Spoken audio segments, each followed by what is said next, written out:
सबसे पहले अब शायद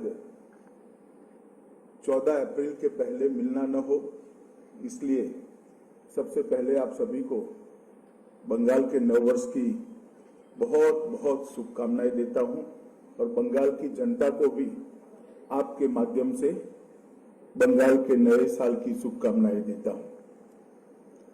मित्रों, 3 चरण का चुनाव हो चुका है।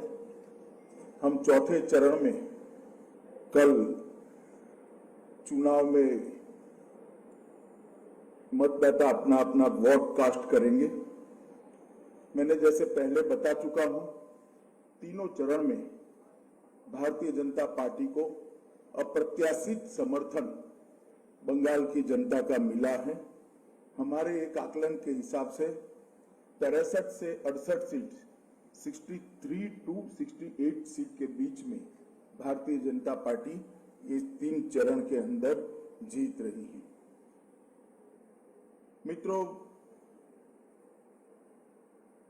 और तृणमूल कांग्रेस का फ्रस्ट्रेशन उनके व्यवहार से, उनके भाषणों से, उनकी बातचीत से स्पष्ट रूप से दिखाई पड़ता है। जिस प्रकार की टिप्पणी ममता दीदी ने सुरक्षा बलों के लिए की है, मुझे आश्चर्य है कि सार्वजनिक जीवन में मेरा बहुत लंबा समय गया है, मैंने ऐसी टिप्पणी कभी नहीं देखी। कोई राज्य की मुख्यमंत्री और राजनीतिक दल की अध्यक्षा अगर ये कहती है कि सीएपीएफ का आप घिराव कर लो, उनको घेर लो, रोक लो, मैं नहीं ऐसा दृश्य मेरे राजनीतिक जीवन में देखा है। ये क्या कहना चाहती है? लोगों को अराजकता की ओर ले जा रही है, चुनाव को शांतिपूर्ण ढंग से समाप्त नहीं होने देना उनका उद्देश्य है, या फिर हर बार की तरह रेगिंग से चुनाव जीतने का उद्देश्य है? मैं इनकी बात को नहीं समझ सकता। और वो बार बार आरोप लगा रही है कि गृह मंत्रालय के इशारे पर तो डिस्टर्ब कर रहा है। दीदी को मैं एक कॉमन सेंस की बात बताना चाहता हूं कि सीएपीएफ जब चुनाव के काम में लगते हैं तब गृह मंत्रालय का कंट्रोल नहीं होता है। पैरामिलिट्री फोर्सेस पर कंट्रोल चुनाव आयोग का होता है।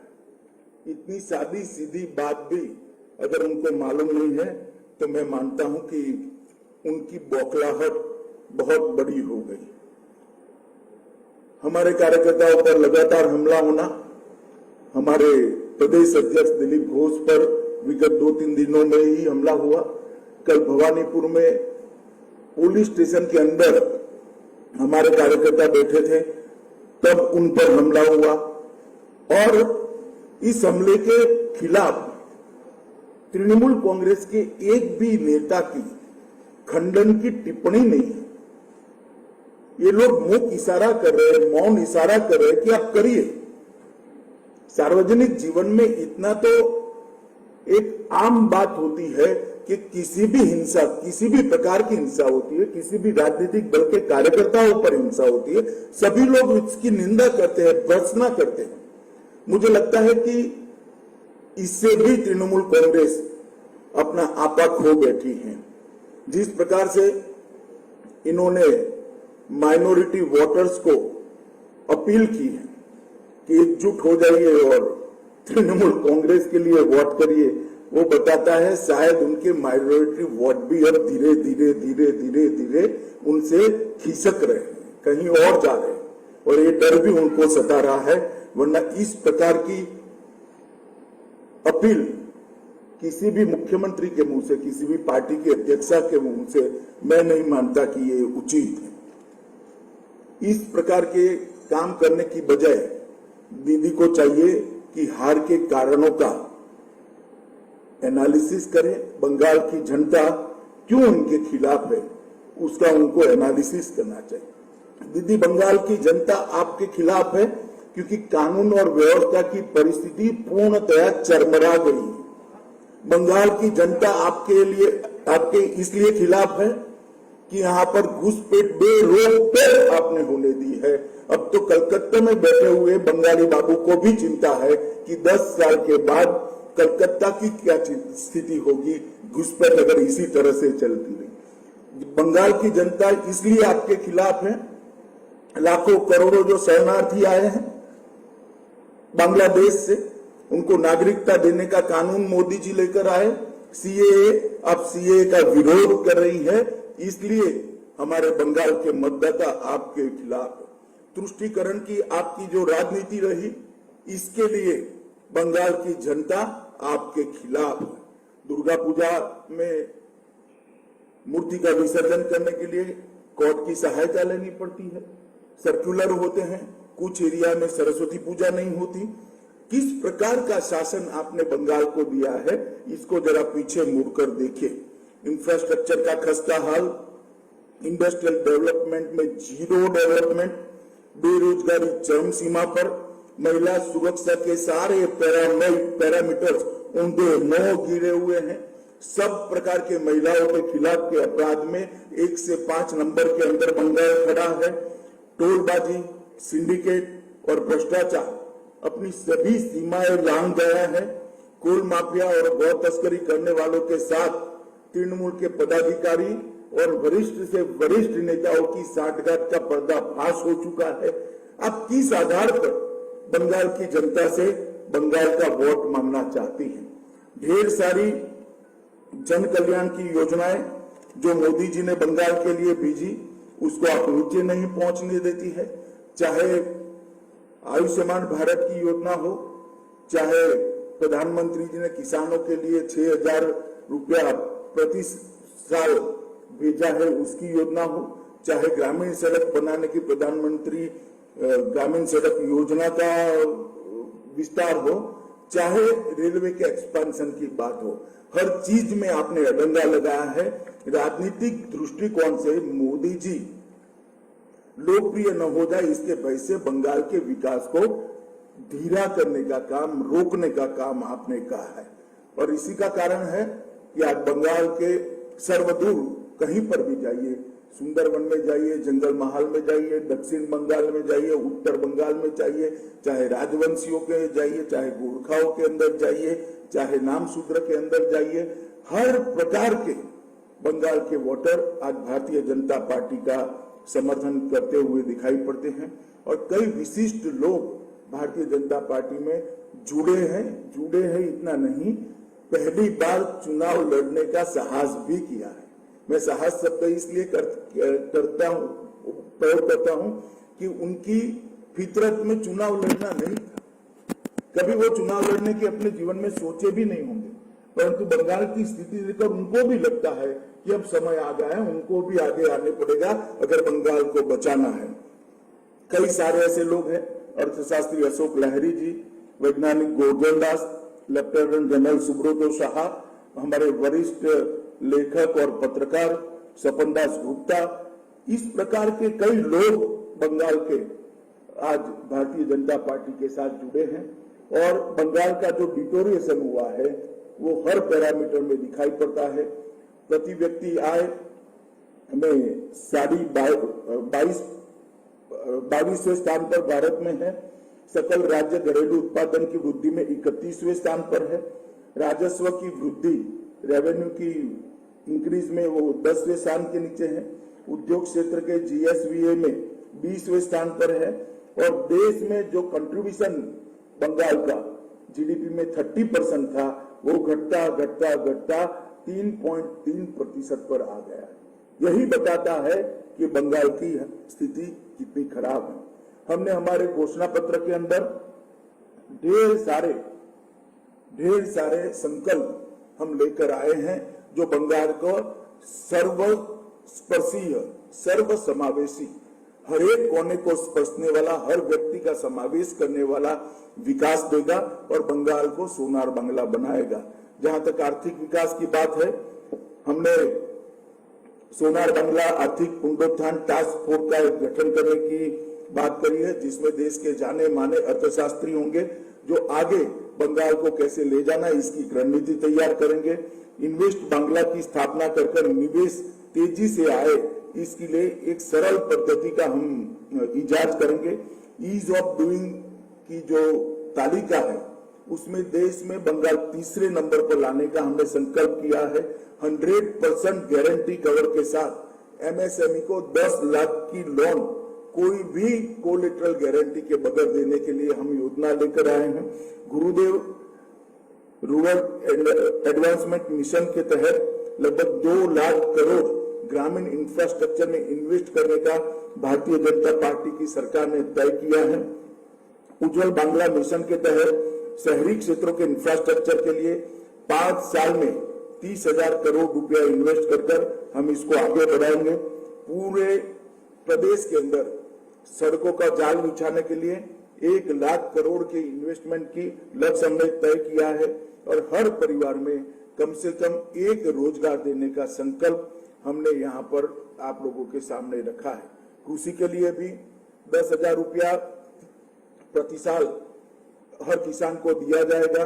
जो 18,000 रुपया अब तक बाकी है वो केंद्र सरकार की सहायता से सरकार बनने के 1 सप्ताह के अंदर ही हर किसान के बैंक अकाउंट में सीधा ट्रांसफर कर दिया जाएगा।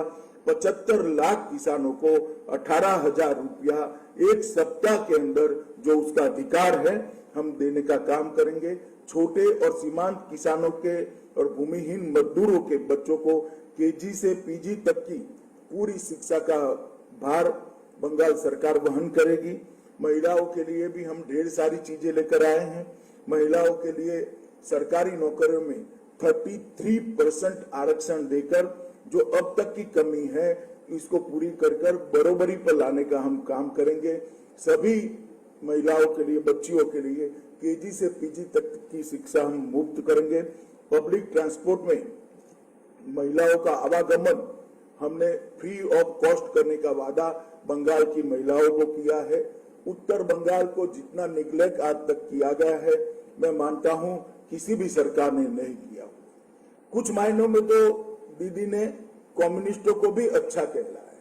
उत्तर बंगाल के विकास के लिए दीदी के सरकार ने सबसे ज्यादा अन्याय किया है।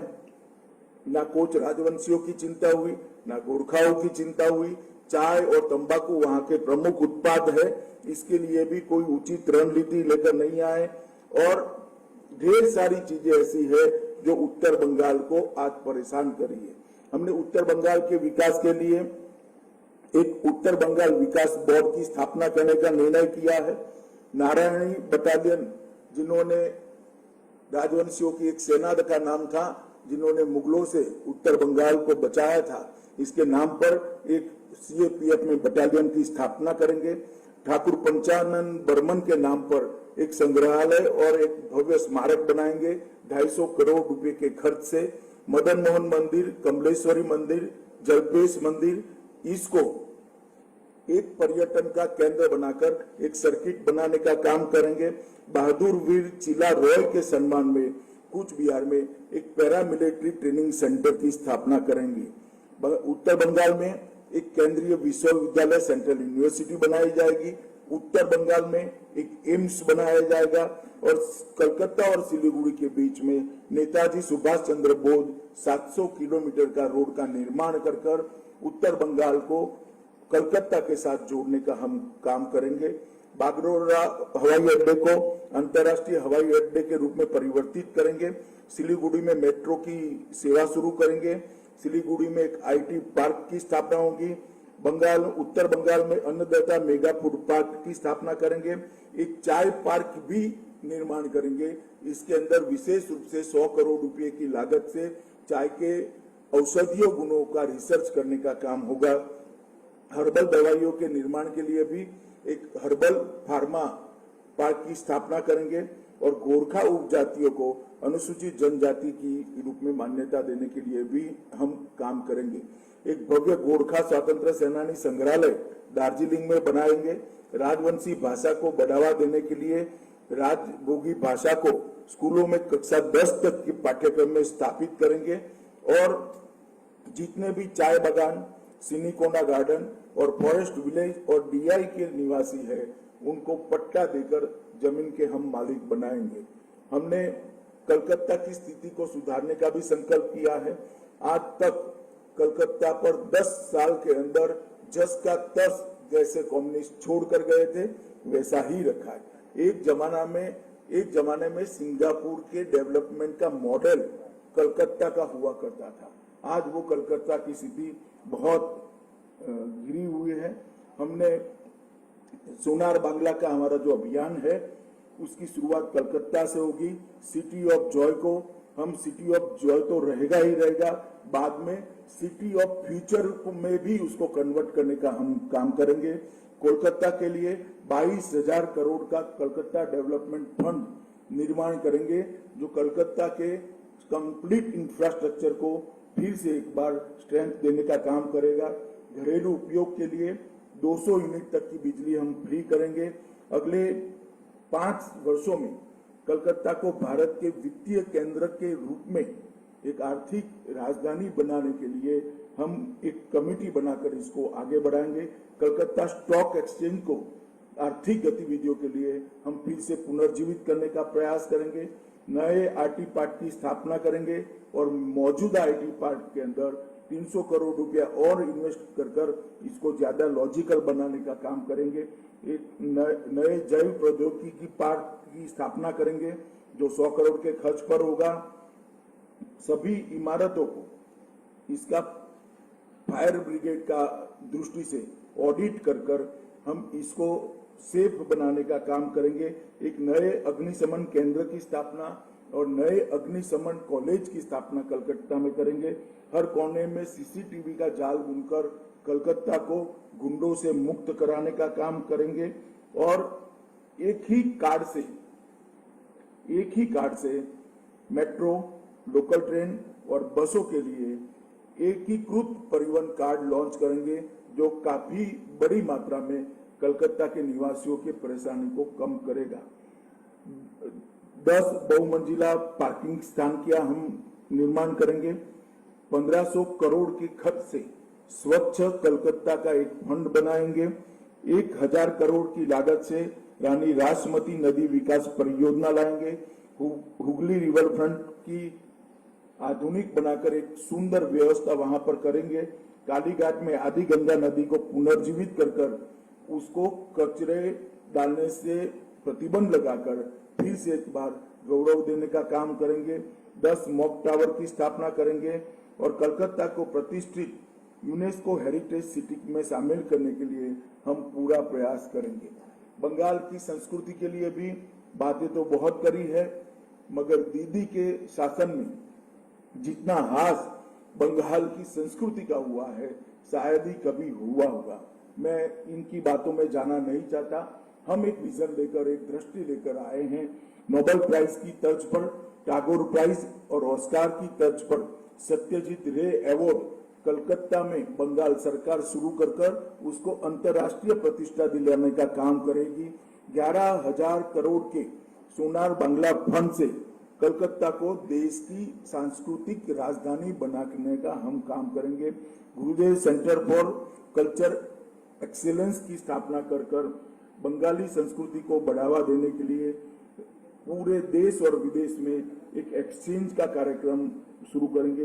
गंगा सागर मेले को अंतर्राष्ट्रीय पहचान देने के लिए 2500 करोड़ का फंड हम रिजर्व कर इसको अंतर्राष्ट्रीय पहचान देंगे।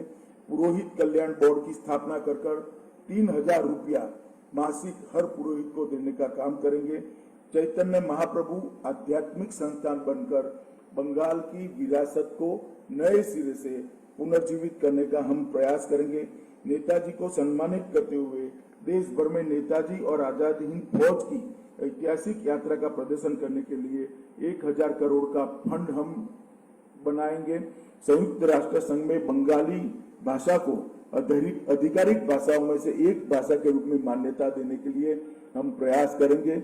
सरकारी दस्तावेजों, आदेशों और पत्र व्यवहार में बांग्ला भाषा को हम अनिवार्य करेंगे।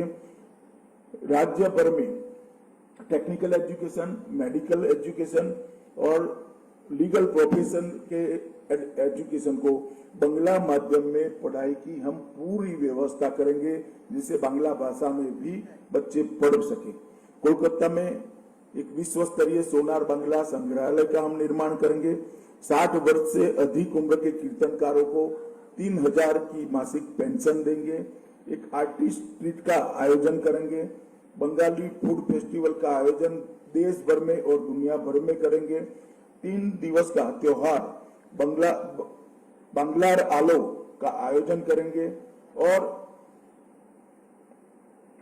सुभाष चंद्र बोस, ईश्वर चंद्र विद्यासागर, बंकिम चंद्र चट्टोपाध्याय, रास बिहारी बोस और महर्षि अरविंदो जैसे बंगाली नायकों के नाम पर एजुकेशन चेयर देश भर की सभी यूनिवर्सिटियों में और कुछ अंतर्राष्ट्रीय यूनिवर्सिटियों में भी बनाने का काम करेंगे और 1000 करोड़ के कोष के साथ बंगाली कलाकार कल्याण बोर्ड की भी हम स्थापना करेंगे।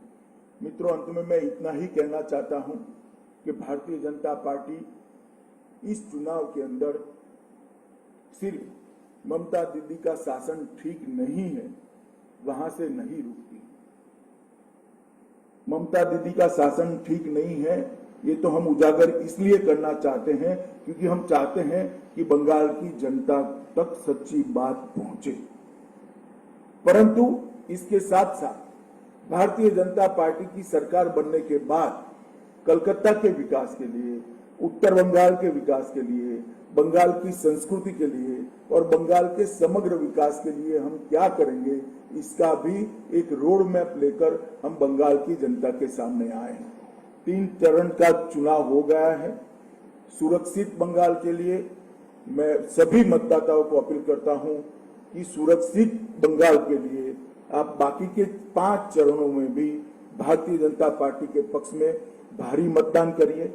विकसित बंगाल के लिए भी भारतीय जनता पार्टी के पक्ष में भारी मतदान करिए और सोनार बांग्ला के निर्माण के लिए भी भारतीय जनता पार्टी के पक्ष में भारी मतदान करिए। घुसपैठियों की समस्या के निराकरण के लिए वो केवल और केवल भारतीय जनता पार्टी कर सकती है, ना कम्युनिस्ट कर सकते हैं, ना कांग्रेस कर सकती है, ना ममता दीदी कर सकती है। यही ममता दीदी है जिन्होंने घुसपैठियों के खिलाफ उनके नाम मतदाता सूची से कटवाने के लिए 3 बार पार्लियामेंट को डिस्टर्ब किया था। आज वही ममता दीदी उनकी संरक्षक बनी है। कैसे कैसे लोग बदलते हैं मैं तो सोच भी नहीं सकता। यही ममता दीदी है जो एक जमाने में कहती थी कि सीएपीएफ को भेजे, यहाँ पर चुनाव में रेगिंग हो रही है। वही ममता दीदी आज कह रही है कि सीएपीएफ रेगिंग कर रही है। लोगों के विचार कैसे कैसे बदलते हैं जब अपने स्वार्थ और बदलते हैं, अपने स्वार्थ बदलने के साथ लोगों के विचार कैसे बदलते हैं, इसका उत्कृष्ट उदाहरण ममता दीदी है।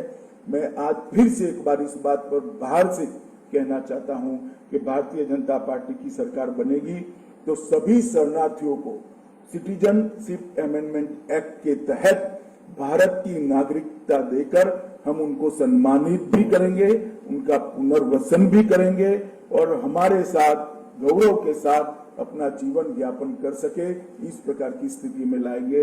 अंत में मैं फिर से मोदी जी के नेतृत्व में सोनार बांग्ला के निर्माण के लिए बाकी के 5 चरण में भी यहाँ पर बंगाल की जनता भारतीय जनता पार्टी का उसी तरह से समर्थन करे जिस प्रकार से पहले 3 चरण में करा है। ये विनती कर मेरी बात को समाप्त करता हूं। वंदे मातरम। तो পর্বে প্রথমে দীপক ঘোষ, এবিপি আনন্দ। आप एक एक नाम बोलते जाइए भैया। हेलो हेलो, दीपक घोष। मेरा एक ही सवाल है। तो बाबा दीपक भाई खड़े हो जाइए, आप दिखाई करने चाहिए ना, ऐसे कैसे चले। कैमरा इंस्ट्रक्शन हो जाए सर पीछे, तो ये कैमरा वाला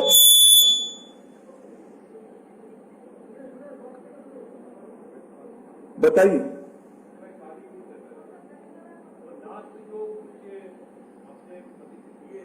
माइक घोषणा की है, जैसे अंतर्राष्ट्रीय स्तर पर सत्यजीत राय, रविंद्रनाथ टैगोर के नाम पे पुरस्कार चालू करेंगे और अंतर्राष्ट्रीय स्तर पर बंगाल की संस्कृति को सामने लाने के लिए हम कोशिश करेंगे। तो इसके साथ विधानसभा चुनाव का तो कोई डायरेक्ट संबंध है नहीं। अब चाहते हैं तो अभी भी कर सकते हैं इस चीज को। आप ये बात समझ ही नहीं रहे। मैं बनने वाली भारतीय जनता पार्टी की बंगाल सरकार ये प्रयास करेगी, ये कह रहा हूं, जो दीदी ने नहीं किया है। धन्यवाद।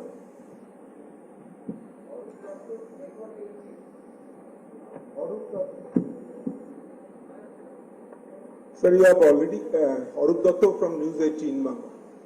You have already told that political violence is gradually increasing. तो अभी जो 2-3 फेज इलेक्शन हुआ था, तो उसके बाद में जो देखा है political violence, political clash in between particularly TMC and BJP is gradually increasing. And not only in between the political party leaders and workers, but also media also being targeted. Yesterday, you have already mentioned Rudronil Ghosh and namely Randidev Sengupta has been attacked, and media also being targeted. So, how far you are hopeful in the forthcoming election that it could be a fair, free and fair election? देखिए, मैंने 3 चुनाव बंगाल के नजदीक से देखे हैं। 2016 के चुनाव में भी मैं भारतीय जनता पार्टी का अध्यक्ष था, पंचायत चुनाव में भी मैं भारतीय जनता पार्टी का अध्यक्ष था, तो बंगाल का चुनाव देखता था, और लोकसभा के चुनाव भी देखे। आप सभी ये बात को स्वीकार करेंगे कि तीनों चुनाव की अपेक्षा इस बार हिंसा कम हुई, और ये जो फ्रस्ट्रेशन है दीदी का कि सीआरपीएफ का घेराव कर दो, वो उसी के कारण है क्योंकि उनके चुनाव जीतने का एकमात्र आधार हिंसा हुआ करती थी, जो इस बार नहीं कर सकते। मगर फिर भी जो छोटे मोटे भी इंसिडेंट हुए हैं, मैं भारतीय जनता पार्टी की ओर से इसकी निंदा भी करता हूं, भर्त्सना भी करता हूं, और चुनाव आयोग को निवेदन भी करना चाहता हूं कि और सख्ती के साथ चुनाव को मैनेज करना चाहिए, जिससे बिल्कुल शांतिपूर्ण ढंग से चुनाव हो पाए। मगर ये बंगाल यही बंगाल है जिसमें देश भर में पर्चा डालने के लिए, कैंडिडेट का फॉर्म भरने के लिए व्हाट्सएप पर फॉर्म भरने की परमिशन दी गई है। एकमात्र राज्य बंगाल है। यहां पंचायत चुनाव में हाईकोर्ट ने ऑर्डर किया था कि आप अपना फॉर्म व्हाट्सएप पर भर सकते हो। देश में कहीं ऐसी स्थिति नहीं आई, बंगाल में आई थी, और इससे इस बार तीनों चरण में बहुत कम हिंसा हुई है। मैं इसके प्रति संतोष भी व्यक्त करना चाहता हूं।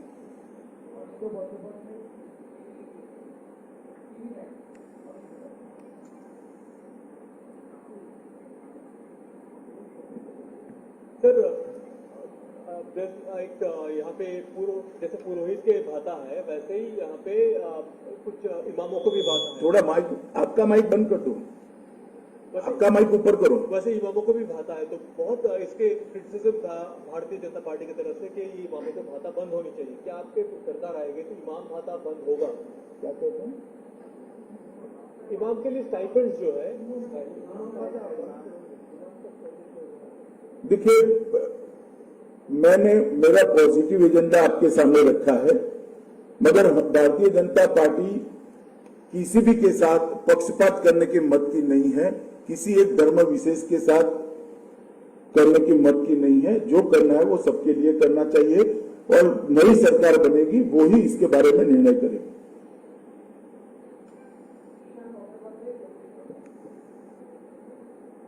ईशान 24 घंटा। आप आज कुछ देर बाद भवानीपुर जाने वाले हैं, और उधर ही कल देर रात को आपको पता होगा कि मीडिया के ऊपर भयंकर हमला हुआ है। कैमरा छीन लिया गया, चिप छीन लिया गया, बाद में कैमरा वापस दिया गया तोड़ के। पुलिस अभी तक किसी के खिलाफ कोई एक्शन नहीं लिया। टीवी पर आइडेंटिफाई किया गया है कौन लोग हमला किए, इसके बारे में आप कुछ बोलेंगे? मैं जरूर मानता हूं कि चुनाव आयोग ने मीडिया पर के हमले को बहुत गंभीरता से लेना चाहिए, तुरंत एक्शन लेना चाहिए। भारतीय जनता पार्टी के कार्यकर्ता जो कंप्लेन रजिस्टर करने गए थे, उनका भी पुलिस स्टेशन के अंदर घिराव कर उनको पीटा गया है। ये बहुत गंभीर बात है, और इस पर तुरंत कदम उठाना चाहिए। Amit Pande ji, TV 18। Amit Pande, news 18 India through. Sir, TMC लगातार ये आरोप लगाती रही है कि पैसे बांटकर भीड़ जुटाई जा रही है, और इसीलिए लोग आ रहे हैं, 1000 ऊपर भी बांटे जा रहे हैं। देखिए, इस बार शायद देश के सभी चुनावों से 10 गुना कैमरे बंगाल में लगे हुए हैं। हम कहीं पर करते तो जरूर आप लोगों की नजर में कहीं ना कहीं आ जाएगा। दीदी के आरोप पर आप आधार मत रखिए, बहुत फ्रस्ट्रेटेड है तो कई प्रकार के आरोप लगा दिए। मोनुका दी, एबीपी न्यूज। अमित जी, मेरा मेरा सवाल है कि ममता बनर्जी ने बार बार आरोप लगाए हैं कि ये कहा है कि सारे मुसलमान एक साथ एक जगह वोट दें, सारे मुस्लिम सारे वोट एक जगह एक साथ वोट पड़े। किस तरह से आप देखते हैं, क्योंकि जहाँ तुष्टीकरण तो वहीं दूसरी ओर ध्रुवीकरण की राजनीति बंगाल में पिछले कुछ महीनों में बहुत ज्यादा देखी गई है। और दूसरा, गौतम देव जो मंत्री है बंगाल की सरकार के, धमका रहे हैं, वीडियो है वोटर्स के लिए कि अगर वोट नहीं दिया पार्टी को तो पार्टी चुनाव के बाद बाहर निकाल देगी। कैसे देखते हैं इसे? देखिए, ममता दीदी को लगता है कि इन्होंने जो अपील की है माइनॉरिटी को, मुस्लिमों को, कि आप तृणमूल कांग्रेस को ही वोट दीजिए, एकजुट होकर वोट दीजिए। ममता दीदी समझती है कि अकेले मुसलमान ही इसको सुन रहे हैं। मैं दीदी को ही बताना चाहता हूं, बाकी लोग भी सुन रहे हैं इसको, तो बाकी के लोगों ने तय करना है, मुस्लिमों ने भी ये तय करना है कि इस प्रकार के धर्म के आधार पर ध्रुवीकरण कर चुनाव करना क्या ठीक है। बाकी के लोगों ने भी ये सोचना है कि भाई आपसे तो मांगते ही नहीं है, तो आपको देना क्या ठीक है, ये तय करना पड़ेगा।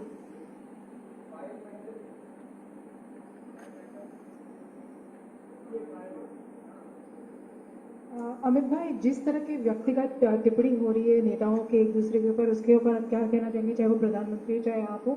आज ही टीएमसी के नेता ने कहा कि बीजेपी का हर एक नेता इंक्लूडिंग आप एक जुमलेबाज है। चलिए, ऐसी टिप्पणियां चुनाव में चलती रहती है, आप भी सीरियसली मत लो, मैं भी नहीं लेता।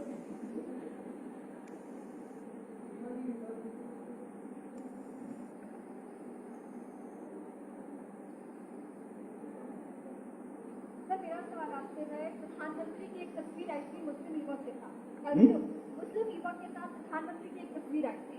उसको लेकर ओवैसी ने तंज कसा है, ट्वीट किया है बाकायदा कि बांग्लादेशी मैं नहीं हूँ, ये युवक ने कहा है। और एनआरसी को लेकर तंज कसा है कि मैं कागज नहीं दिखाऊंगा, मैं बांग्लादेशी नहीं, ये कहा है पीएम के कान में उस युवक ने जिसकी तस्वीर आई। ये ओवैसी का बयान है। चलिए, ओवैसी जी की बहुत सारी टिप्पणियों पर मैं तो टिप्पणी नहीं करता, मैं उनको इतना ही कहता हूं, वो भी किसी हिंदू के साथ तस्वीर खींचा ले जरा, बैठिए।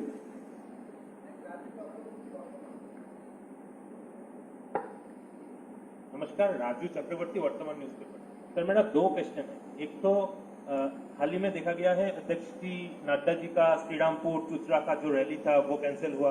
अब खुद झारग्राम साउथ 24 परगना की रैली में पर्सनली हाजिर नहीं हुए, जोगी जी के रैली में भी लोग नहीं आ रहे हैं। तृणमूल का कहना है कि आपके साथ जनमत नहीं है। नहीं, आपका क्या कहना है? तृणमूल छोड़ो ना, नहीं, वो आपको मोदी जी की, नड्डा जी की सफल रैलियां, योगी जी की सफल रैलियां नहीं दिखाई पड़ती है? नहीं सर, मैं बोल रहा हूँ, आप तृणमूल के प्रवक्ता क्यों बन रहे हो? मैं आपको पूछता हूँ, आपको क्या लगता है? चलिए मेरे साथ आज रोड शो में। तो जो चीज मैं समझ गया सवाल कहां से आया है, मगर मैं आपको सवाल पूछता हूं भैया कि आपको क्या लगता है? इतनी सारी बड़ी बड़ी रैलियां नहीं दिखाई पड़ती है? कहीं पर एकाध आयोजन में गड़बड़ होती है, धूप होती है, होता है भी। सर, मेरा दूसरा सवाल, कम से कम हमने तो, चलिए छोड़ो अभी। नहीं, बोलिए सर, बोलिए प्लीज सर। चलिए सर, मेरा सर जाइए सर, पॉलिटिकल नहीं, दूसरा सवाल है सर, ये कोविड सिचुएशन बढ़ते जा रहे हैं, कोविड के जो केसेस बढ़ते जा रहे हैं सर। पिछले साल देखा गया है लॉकडाउन या फिर जो भी नोटिफिकेशन जारी हुआ है आपके मंत्रालय से ही, यानी कि होम मिनिस्ट्री जारी कर रहा है। अभी ट्रेन, बस, मेट्रो पे एक ही चर्चा हो रहा है कि केंद्र सरकार क्या फुल लॉकडाउन में जाएगा? आप क्या कहेंगे? देखिए, आपने शायद अंतिम नोटिफिकेशन हमारा नहीं देखा है। इसमें हमने सारे अधिकार राज्य सरकारों को दिए हैं कि containment zone, semi containment zone और राज्य के अंदर इसके खिलाफ किस प्रकार की प्रतिबंधित कार्यवाहियां करनी, इसके सारे अधिकार फरवरी एंड से हमने राज्य सरकारों को दिए। पिनाक पानी घोष, आनंदबाजार डिजिटल।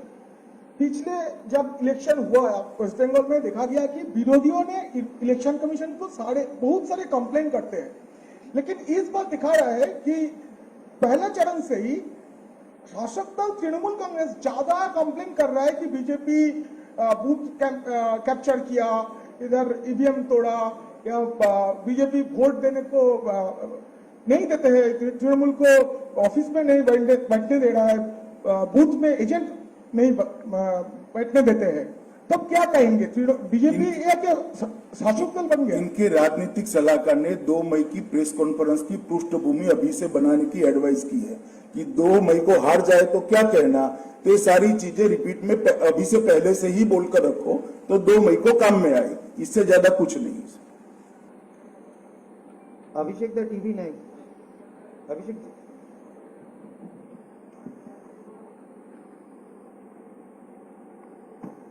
अमित जी, अभिषेक उपाध्याय, टीवी 9 भारतवर्ष से। पिछले 48 घंटे में इलेक्शन कमीशन ने 2 नोटिस दिए हैं। एक नोटिस दिया है ममता बनर्जी को मुसलमानों को एकजुट करने के बयान पर, जो सवाल अभी आपसे पूछा गया है। दूसरा नोटिस दिया है शुभेंदु अधिकारी को ममता बनर्जी को बेगम कहने और मिनी पाकिस्तान की बात कहने पर। इस तरह की राजनीति पर क्या कहना है आपको? दोनों ही पक्षों से हो रहा है। मैं मानता हूं दोनों ने अपना जवाब देना चाहिए। इलेक्शन कमीशन से बड़ा जब चुनाव होता है, कोई नहीं होता है। इलेक्शन कमीशन का नोटिस दोनों ने देना चाहिए। और मेरी जो इंफॉर्मेशन है, शुभेंदु जी तो जवाब भेज रहे हैं। पौलुमी आज तक।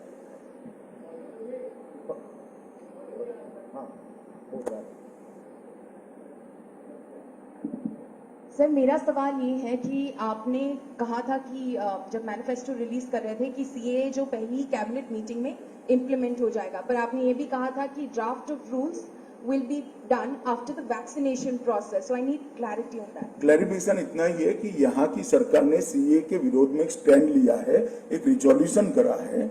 हम वो रिजोल्यूशन को डू अनडू कर देंगे। बाकी का काम भारत सरकार ने कब करना है, क्योंकि सेंट्रल एक्ट है। प्रज्ञा जी।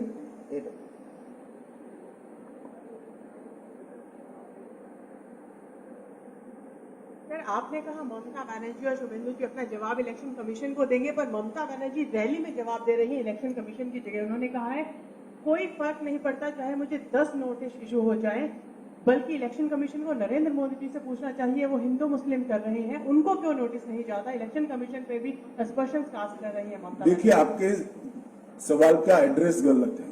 आधा सवाल इलेक्शन कमीशन को पूछना है, आधा ममता जी को पूछना है। 2 में से एक सवाल मुझे नहीं है। वसुधा जी, इकोनॉमिक टाइम्स है। अमित भाई, इसके बाद मुर्शिदाबाद और कलकत्ता के चुनाव आएंगे, जिसमें आपके ऑर्गेनाइजेशनली आप लोग इतने स्ट्रांग नहीं है, तो इन दोनों जगहों में आप गलत फहमी में है। स्ट्रांग है हमारा ऑर्गेनाइजेशन। मुर्शिदाबाद और नहीं, आपकी गलत फहमी में पहले क्लियर कर देता हूं। दोनों जगह हमारा ऑर्गेनाइजेशन अच्छा है और हम अच्छे से चुनाव लड़ेंगे। आप पूछिए। नहीं सर, मुर्शिदाबाद और कलकत्ता जोन, ये जो कलकत्ता सिटी है और मुर्शिदाबाद है, ये दोनों ऐसी डिस्ट्रिक्ट हैं जहां पे आप लोगों के इतने बड़े गेम्स हुए नहीं थे 2019 में, और अच्छे नंबर ऑफ सीट्स है वहां पे। तो ये दोनों डिस्ट्रिक्ट्स में आपका क्या चाहते हैं? 2019 के बाद गंगा में बहुत पानी बह चुका है और बंगाल की जनता का मूड भी बहुत परिवर्तित हुआ है। 2019 में सबके मन में शंका थी कि भारतीय जनता पार्टी जीत पाएगी या नहीं जीत पाएगी। जब 18 सीट जीते तब ये शंका निर्मूल हो जो गई है। मानो हर चरण में जिस प्रकार से ये सीटें भी आती है, दक्षिण कलकत्ता की भी सीटें तीसरे चरण में आई है, उसके ट्रेंड मेरे पास है। बहुत बड़ा परिवर्तन दिखाई पड़ता है। नीरज जी, एबीपी।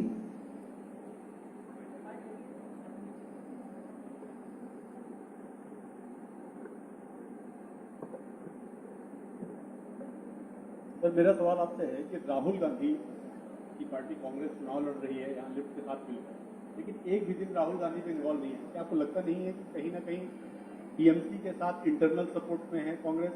ना जी, ऐसा नहीं। वो कांग्रेस पार्टी कंफ्यूज पार्टी है। केरल में वो कम्युनिस्टों के खिलाफ लड़ रहे हैं, यहाँ कम्युनिस्टों के साथ लड़ रहे हैं। शायद आप सब सवाल पूछोगे, इसी डर से वो आए नहीं। रिपब्लिक बांग्ला থেকে शिवाशीष। अमित जी, मैं शिवाशीष रिपब्लिक बांग्ला से। मेरा प्रश्न है कि पहले यहाँ पे विधान परिषद हुआ करता था कई साल पहले। टीएमसी ने मैनिफेस्टो में भी इसका जिक्र किया है और आपके कुछ कैंडिडेट जैसे शुभेंदु अधिकारी, उन्होंने भी कहा है कि हम कोशिश करेंगे कि विधान परिषद फिर से लाने के लिए। तो आपका क्या मानना है इनके ऊपर? अब बंगाल के हमारे जो मुख्यमंत्री बनेंगे इस पर निर्णय करेंगे। मुझे लगता है कि आप लोग अब खींच कर सवाल पूछ रहे हो, सवाल खत्म हुए हैं।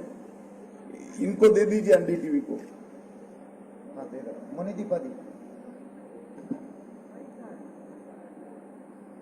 सर 2-3 क्वेश्चन है इफ आई एक पूछ लीजिए आप। एक तो मैं पूछ लूं, पहली बार कि आपने कहा कि एक नोटिफिकेशन हुआ है MHA say about lockdowns etcetera etcetera, पर आप आए हैं आज दो आप रैलीज करेंगे, रोड शोज करेंगे, बाकी पार्टियां भी कर रही हैं, और कोविड का जो महामारी बना हुआ है इस बार भयानक है। आपको क्या लगता है कि पॉलिटिकल पार्टीज को रीथिंक करना चाहिए अपना पॉलिटिकल कैंपेनिंग स्ट्रैटेजी? नहीं तो साधारण लोग तो एकदम मारे जाएंगे, और वैक्सीन भी कम पड़ रहे हैं। देखिए, पहले तो वैक्सीन कम पड़ रहे ठीक बात नहीं है। सब राज्यों में वैक्सीन उपलब्ध कराए गए हैं और जितना चाहिए उतना उपलब्ध हो रहा है। दूसरी बात, जहां तक पॉलिटिकल कैंपेन का सवाल है, ये चुनाव आयोग को तय करना है कि इलेक्शन कब कराना है और कैसे कराना है। वो पॉलिटिकल पार्टियां नहीं कह सकती, तय कर सकती। हमारा सुझाव मांगा जाता है, निर्णय चुनाव आयोग करता है। तो मैं मानता हूं संविधान में और कोई व्यवस्था, अंतरिम व्यवस्था नहीं है कि जहां पर असेंबली या पार्लियामेंट का आयुष्य खत्म होता है तो इसके बाद कोई टेम्पररी व्यवस्था का प्रोविजन नहीं है। शायद इसलिए चुनाव आयोग ने चुनाव कराना पसंद करा होगा, और ये बात सही है, मगर सब लोग अपना अपना ध्यान रखकर ही चुनाव का प्रचार करते हैं, और आने वाले भी अपना अपना ध्यान रखकर ही आते हैं। पूछूं ना, हो गया। लक्ष्मी जी,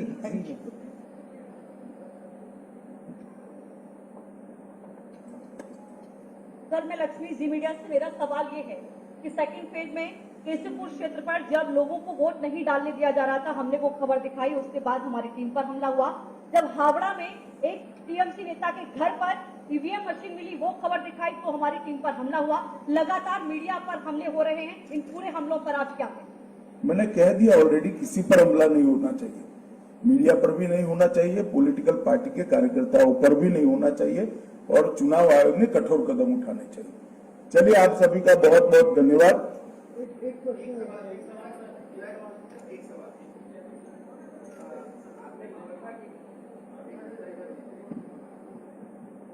माननीय गृहमंत्री, मैं सुमंत राय चौधरी, ईटीवी भारत से। एक तो ये माना जाता है कि बंगाल के नए उद्योग की स्थापना के लिए 2 रुकावट है।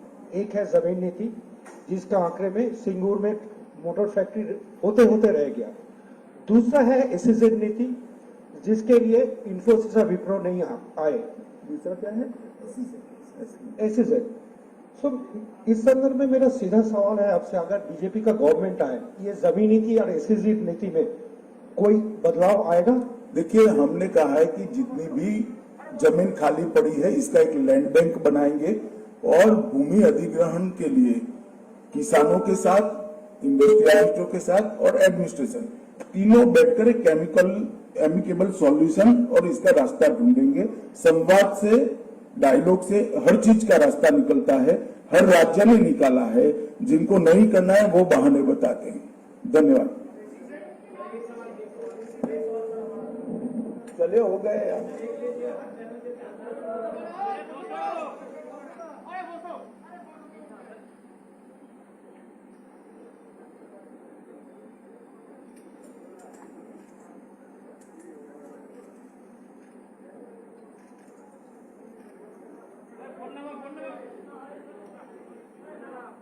Thank you.